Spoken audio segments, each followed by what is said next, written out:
Someone says in a meeting, "We need better processes and training." But what the other person hears is something very different. They hear, "You've done a terrible job."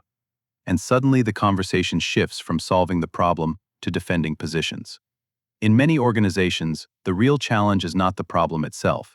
It's the conversation about the problem. There is a simple framework that can help prevent this breakdown. It's called the model of consideration. The core idea is simple.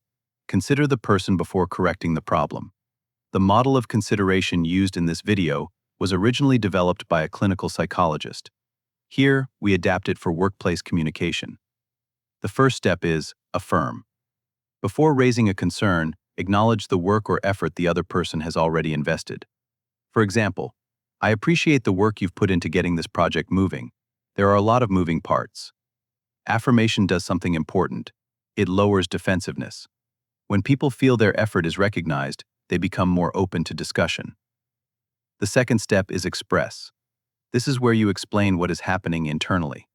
One helpful way to think about communication is through the iceberg metaphor. Only about 10% of what we experience is visible. These are the facts and statements people hear in a conversation. But beneath the surface, about 90% are the thoughts, concerns, and emotions shaping those statements.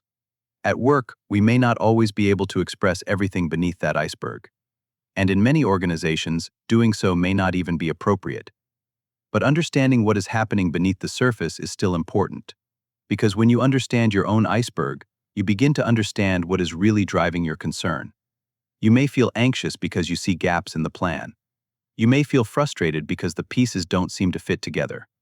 Or you may be concerned about how the work will affect the final outcome. Even if you cannot say all of that directly, the awareness helps you clarify the issue. A helpful way to think about this is, strive to understand your 90% and communicate in the 10%. In other words, understand what is happening beneath your iceberg, and then translate that awareness into language that serves the work. For example, internally you might think, "I'm worried there are gaps in this project." But the way you express that in a professional setting might sound like, "I'm trying to understand how these pieces fit together." The concern is still present, but it is expressed in a way that invites dialogue rather than triggering defensiveness.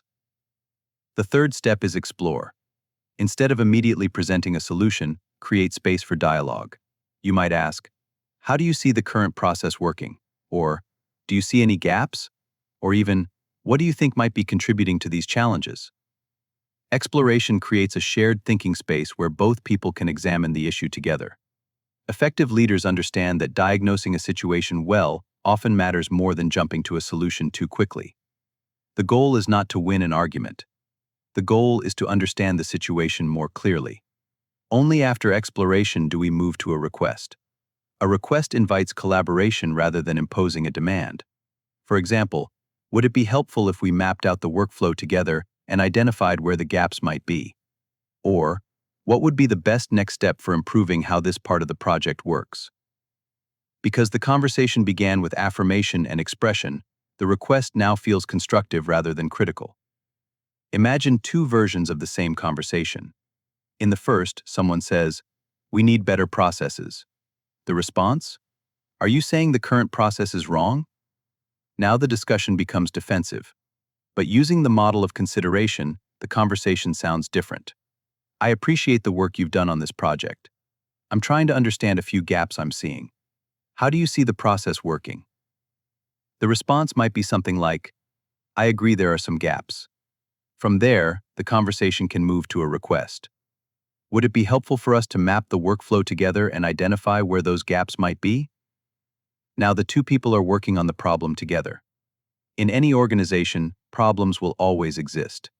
The real question is how we talk about them. In leadership, the way we surface problems often determines whether teams collaborate or become defensive. The model of consideration reminds us of a simple principle. Consider the person before correcting the problem. When people feel considered, they become collaborators rather than opponents.